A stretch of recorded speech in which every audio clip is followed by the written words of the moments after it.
बिस्मिल्लाहिर्रहमानिर्रहीम। अस्सलाम वालेकुम स्टूडेंट्स, आज हम डिस्कस करेंगे वेस्पर थ्योरी का जो है वो नेक्स्ट लेक्चर, जिसमें हम AB5 टाइप मॉलिक्यूल्स को डिस्कस करेंगे। तो जैसा कि हम प्रीवियस लेक्चर्स में पढ़ चुके हैं कि जो सेंट्रल एटम के वैलेंस शेल में जितने भी इलेक्ट्रॉन पेयर्स हों वो मैक्सिमम डिस्टेंस पे अरेंज होते हैं ताकि रिपल्शन मिनिमम हो और स्टेबिलिटी मैक्सिमम हो। तो हमने AB2 टाइप में पढ़ा था कि अगर दो इलेक्ट्रॉन पेयर सेंट्रल एटम के वैलेंस शेल में हो तो वो लीनियर अरेंजमेंट में रहते हैं 180 के एंगल पर। इस तरह उनकी रिपल्शन मिनिमम होती है और स्टेबिलिटी मैक्सिमम होती है।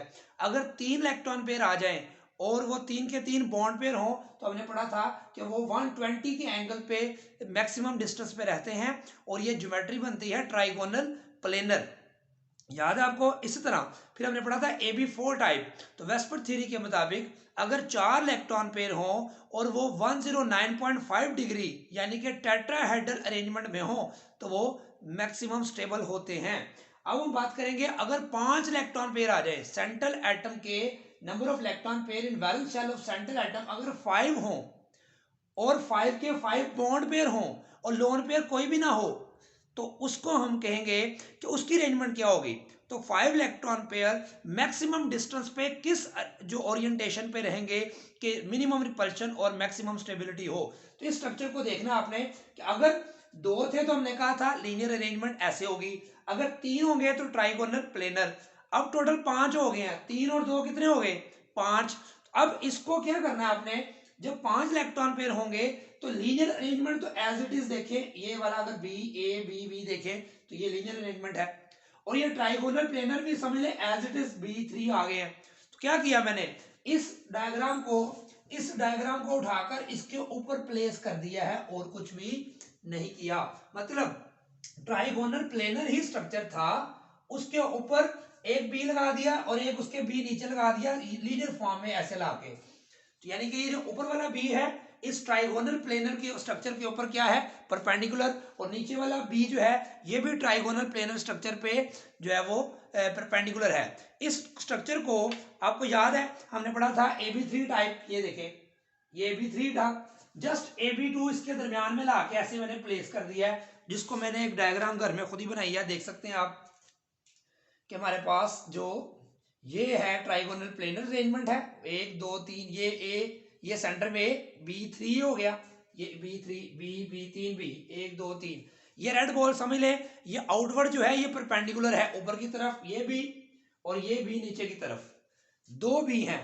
अगर मैं इसको मिलाऊं इसके साथ तो इसको मिलाऊं इसके साथ और इसको मिलाऊं इसके साथ तो ये बन जाएगा ट्राइगोनल पिरामिड, जैसे हमने जो है वो अमोनिया के स्ट्रक्चर में बनाया था AB3E1, यानी कि 3 बॉन्ड पेयर थे उसमें एक लोन पेयर था, तो उसकी टेट्राहेड्रल ज्योमेट्री थी और शेप उसकी ट्राइगोनल पिरामिड थी। ट्राइगोनल पिरामिड कैसे थी कि हमने कहा था ये हमारे पास इसको इससे मिलाएं, इसको इससे मिलाएं और इसको इससे मिलाएं तो ये एक पिरामिड बन जाएगा। इसी तरह आप नीचे इसको इससे मिलाएं, इसको इससे मिलाएं और इसको इससे मिलाएं तो ट्राइगोनल एक और पिरामिड बन जाएगा।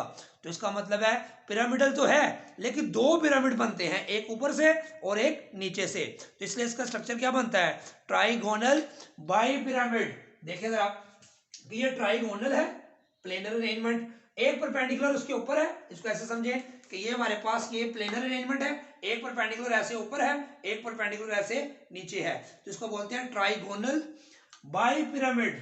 ट्राइगोनल बाई पिरामिडल स्ट्रक्चर होगा और इसकी शेप क्या होगी, तो हमने पढ़ा था शेप वही होती है जो ज्योमेट्री हो, शेप वही होती है जो ज्योमेट्री हो, कब, जब लोन पेयर 0 हो, क्योंकि जब हम ज्योमेट्री की बात करते हैं तो टोटल इलेक्ट्रॉन पेयर को देखते हैं, bond pair plus lone pair, तो यहाँ पे बॉन्ड लोन पेयर 0 है तो ज्योमेट्री और शेप सेम होगी। अब हम बात करते हैं इनके एंगल्स की, तो आपके सामने ये जो एंगल्स हैं आपके सामने मैंने बताया हुआ है कि ये 180 का एंगल है, इसका मतलब इस बॉन्ड का इस बॉन्ड से एंगल क्या होगा 180 डिग्री, और ये जो प्लेनर अरेंजमेंट में है इनका बॉन्ड एंगल कितना होगा 120 डिग्री, क्योंकि ये हमने पहले भी पढ़ा हुआ है इसलिए इससे कोई फर्क नहीं पड़ता, ये आपको याद है। लेकिन ये जो P था अभी मैंने बताया था ये क्या है, ये परपेंडिकुलर है, देखिए ये एंगल क्या बन रहा है 90 का एंगल बन रहा है, तो इस तरह ये 90 का एंगल होगा इसके साथ और ये एंगल भी क्या होगा इसका 90 के साथ, यानी कि जो प्लेनर 3 बी हैं इनका इस वाले बी के साथ जो एंगल होगा परपेंडिकुलर वाले के साथ 90 का एंगल होगा। इसको निशानी के लिए हम क्या करते हैं, इनको डिफरेंशिएट कर लेते हैं, इस बी और इस बी जो कि परपेंडिकुलर ऊपर है और परपेंडिकुलर नीचे है, इस तरह जो परपेंडिकुलर ऊपर है प्लेन के और एक नीचे है, इसको हम कहते हैं एक्सियल बॉन्ड्स। तो एक्सियल बॉन्ड एंगल कितना होगा, 180 डिग्री, याद रखें, जो कि लीनियर में था जैसे सेम ऐसे ही। अब ये जो बॉन्ड्स हैं इसको बोलते हैं इक्वेटोरियल बॉन्ड्स, जो प्लेन के पैरेलल होते हैं उसको इक्वेटोरियल बॉन्ड कहते हैं। और उन इक्वेटोरियल बॉन्ड को निशानी याद रख लें, क्या कहते हैं, 120 डिग्री। और ये जो एक्सियल है और इसका इक्वेटोरियल बॉन्ड के साथ इसके साथ एंगल क्या बनता है, 90। तो एक्सियल कितना हुआ, 180, एक्सियल इक्वेटोरियल कितना हुआ, 90, और इक्वेटोरियल कितना हुआ, 120 डिग्री। तो इसकी एग्जांपल आप देख सकते हैं, पांचवें ग्रुप के एलिमेंट्स के वैलेंस शेल में 5 इलेक्ट्रॉन होते हैं, 5 में से उन्होंने 5 के 5 बॉन्ड बना लिए, तो इनके पास कोई लोन पेयर नहीं होगा। इस तरह फास्फोरस, आर्सेनिक, एंटीमनी, ये फास्फोरस का फिर आ गया। तो ये जो पांचवें ग्रुप के एलिमेंट्स हैं इनके वैलेंस शेल में 5 इलेक्ट्रॉन होते हैं, और ये 5 के 5 बॉन्ड अगर बना लें तो इनमें लोन पेयर 0 होगा, ज्योमेट्री ट्राइगोनल बाई पिरामिडल, और इसकी शेप भी ट्राइगोनल बाई पिरामिडल होगी, क्योंकि जब लोन पेयर 0 हो तो हमारे पास जो लोन पेयर 0 हो तो ज्योमेट्री और शेप सेम होती है। अब हम सेकंड टाइप डिस्कस करते हैं AB5 की, मतलब कि 5 इलेक्ट्रॉन पेयर हैं, टोटल इलेक्ट्रॉन पेयर 5 ही हैं, लेकिन उसमें से 4 बॉन्ड पेयर हैं और एक लोन पेयर आ गया है। अब आपको पता है जब भी लोन पेयर आता है तो 2 चीजें चेंज होती हैं, ज्योमेट्री वही रहती है क्योंकि इलेक्ट्रॉन पेयर 5 है तो ज्योमेट्री ट्राइगोनल बाई पिरामिडल ही रहेगी, लेकिन बॉन्ड लोन पेयर एक आने से उसकी बॉन्ड एंगल्स में थोड़ा फर्क पड़ेगा और शेप चेंज हो जाएगी। कैसे, देखें, अब एक लोन पेयर आ गया, अब इस अरेंजमेंट में देखें हमने लोन पेयर को वहां प्लेस करना है जहां पर मिनिमम रिपल्शन वो प्रोड्यूस करे। तो वहां पे याद रखें एक्सियल पे भी इसको प्लेस कर सकते हैं और इक्वेटोरियल पे भी कर सकते हैं, लेकिन इक्वेटोरियल पोजीशन पे वो मिनिमम रिपल्शन ऑफर करेगा और मैक्सिमम मतलब थोड़ी बेहतर स्टेबिलिटी होगी। इसलिए ये इस पोजीशन पे, इस बी की जगह पे आपने जब लोन पेयर लगाएंगे तो ये लोन पेयर क्या करेगा, इस बॉन्ड पेयर को पुश करेगा, इस बॉन्ड पेयर को भी पुश करेगा, सारों को पुश करेगा। तो ये जो 180 एंगल था, ये देखिए ये स्ट्रेट क्या बनता है 180, ये इस तरह 180 था, लेकिन ये जब इसको पुश करेगा, यानी कि फर्ज करो ये ऐसे था 180, तो ये थोड़ा सा टिल्ट हो जाएगा ऐसे, तो लेस देन 180 हो जाएगा। सेम इस तरह ये जो 120 था, ये भी जो है यहाँ पे था 120, यहाँ पे 120 था फर्ज करो ये, तो ये भी थोड़ा सा कम हो जाएगा, क्योंकि लोन पेयर जो है वो बॉन्ड पेयर को पुल करता है, जिस वजह से बॉन्ड एंगल रिड्यूस हो जाते हैं। ये प्रीवियस टॉपिक्स में हम पोस्टुलेट्स में पढ़ चुके हैं। Lone pair bond pair repulsion ज्यादा होती है, बॉन्ड पेयर कम होती है। जो ही लोन पेयर स्ट्रक्चर में आता है, जैसे अमोनिया में जब लोन पेयर आया था तो टेट्राहेड्रल से बॉन्ड एंगल 109 से कितना हो गया था 107.5, वाटर में 2 लोन पेयर आ गए थे तो बॉन्ड एंगल कितना हो गया था 104.5। अब जब ये लोन पेयर यहाँ पे आया, अब ये अरेंजमेंट आपको कैसी नजर आ रही है, गौर करें जरा। ये जो अरेंजमेंट है इस बात को आप देखें, फर्ज करें हमारे पास यहाँ पे जो ये स्ट्रक्चर था, हमने यहाँ पे एक ले लिया लोन पेयर, इस अरेंजमेंट पे ये देखें, या इस तरह कर लें आप, ये अरेंजमेंट है, यहाँ पे हमने लोन पेयर ले लिया है, ठीक हो गया। अब ये जो अरेंजमेंट हमारे पास बाकी बचेगी वो क्या अरेंजमेंट बनती है, देखें जरा, हमने ये अरेंजमेंट थी तो यहाँ पे हमने लोन पे ले लिया, ये सा देखें क्या बचता है हमारे पास, इसको मैं अब खत्म कर देता हूँ। तो आप देखें ये सी सा बन जाता है। ये छोटे होते हुए आप अगर किसी पार्क में गए हो तो वहाँ एक झूला होता था जिसमें एक बच्चा यहाँ बैठ जाता था, एक यहाँ बैठ जाता था, तो ऐसे ऐसे ऐसे ऐसे एक ऐसे करता था, फिर ये ऊपर जाता था, फिर नीचे आता था, तो ये सी सा शेप बनती है, इसको हम सी सा भी कहते हैं, और इसको हम इर्रेगुलर टेट्राहेड्रल भी कहते हैं, इसको हम डिस्टॉर्टेड ट्राइगोनल बाई पिरामिडल भी कहते हैं। तो ये मतलब इसकी शेप होगी। इसकी एग्जांपल आप देख सकते हैं क्या क्या होगी, जो हमारे पास SF4 सल्फर जो छठा ग्रुप है, छठे ग्रुप के वैलेंस शेल में कितने इलेक्ट्रॉन है 6 में से उसने 4 बॉन्ड बनाए हुए हैं, तो बाकी 2 बच गए मतलब एक लोन पेयर बच गया।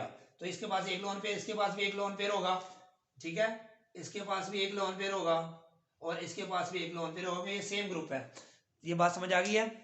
उसके बाद जो है आपको ये समझ आ गई कि 4 इलेक्ट्रॉन पेयर हो और एक हमारे पास क्या हो, एक हमारे पास क्या आ जाए बॉन्ड पेयर, एक लोन पेयर आ जाए, तो उसकी अरेंजमेंट चेंज होकर क्या हो जाएगी सीसा, और बॉन्ड एंगल्स भी इसके थोड़े थोड़े कम हो जाएंगे। उसकी वजह मैंने क्या बताई आपको कि लोन पेयर ज्यादा रिपल्शन ऑफर करता है।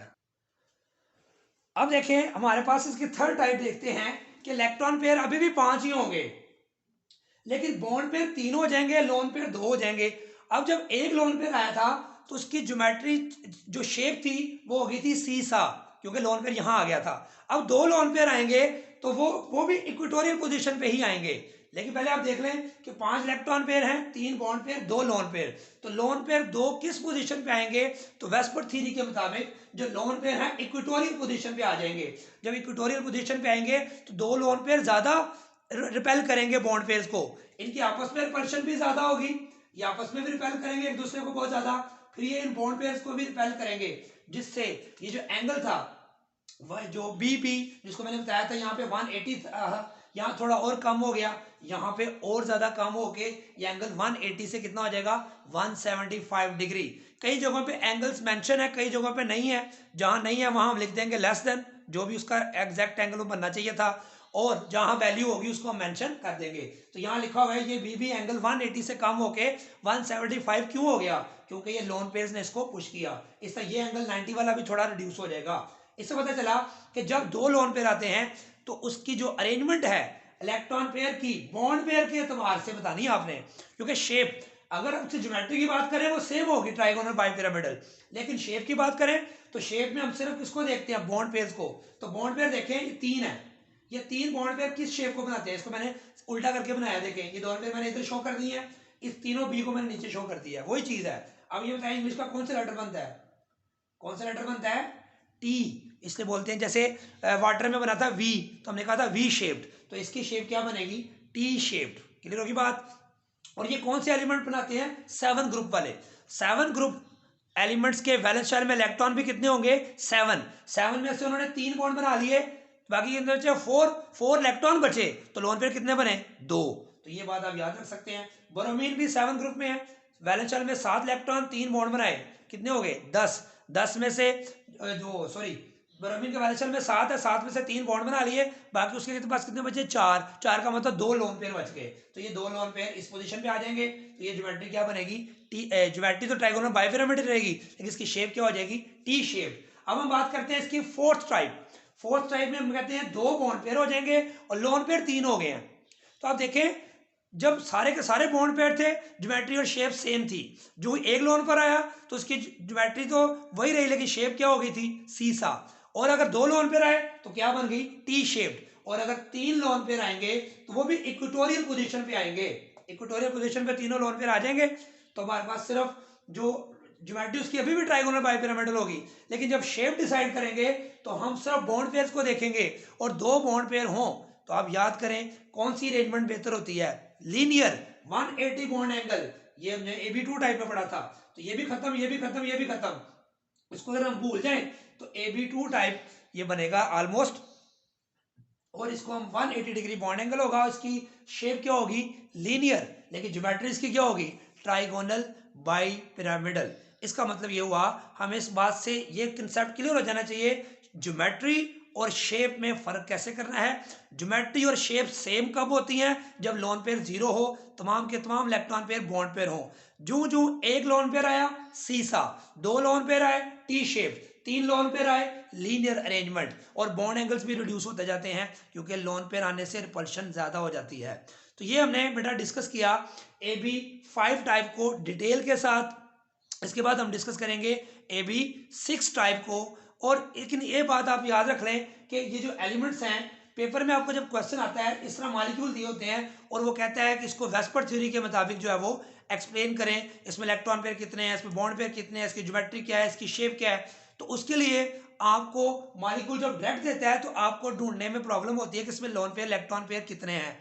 इस बात को अंडरस्टैंड करने के लिए मैंने एक अलग वीडियो बनाई है जिसमें 40 से 50 या 35 के करीब मॉलिक्यूल मैंने अलग से लिखे हैं, और उनमें एक शॉर्टकट या ट्रिक बताया है जिसमें यह बताया गया है कि किसी एलिमेंट के सेंट्रल एटम के वैलेंस शेल में इलेक्ट्रॉन पेयर कैसे फाइंड करते हैं, बॉन्ड पेयर कैसे फाइंड करते हैं, और लोन पेयर कैसे फाइंड करते हैं। तो वो अलग से वीडियो है, उसको आप टाइप करें यूट्यूब पे, how to find number of electron pair, bond pair and lone pair by Aziz Atif. मेरे नाम के साथ उसको सर्च करें तो वो टॉपिक आपको पूरा मिल जाएगा, वहाँ आपको पूरी प्रैक्टिस मिल जाएगी। क्योंकि पेपर एग्जाम में क्वेश्चन आता है, मॉलिक्यूल दिए होते हैं और उनमें आपको वो कहता है इसकी वेस्पर थ्योरी के मुताबिक जो है वो शेप और ज्योमेट्री और सारा कुछ बताएं, तो उसके लिए आपको पता नहीं चलता ये टाइप कौन सी है। जैसे कि आप देखें यहाँ पे आपको लग रहा है SF4, आपको लग रहा है बाजार ये AB4 टाइप है, लेकिन ये AB5 टाइप है। उसमें एक लोन पेयर है, आपको जुबानी याद नहीं होता किसमें लोन पेयर है किसमें नहीं है। सेम इसी तरह यहाँ पे ये जीनोन डाइफ्लोराइड है।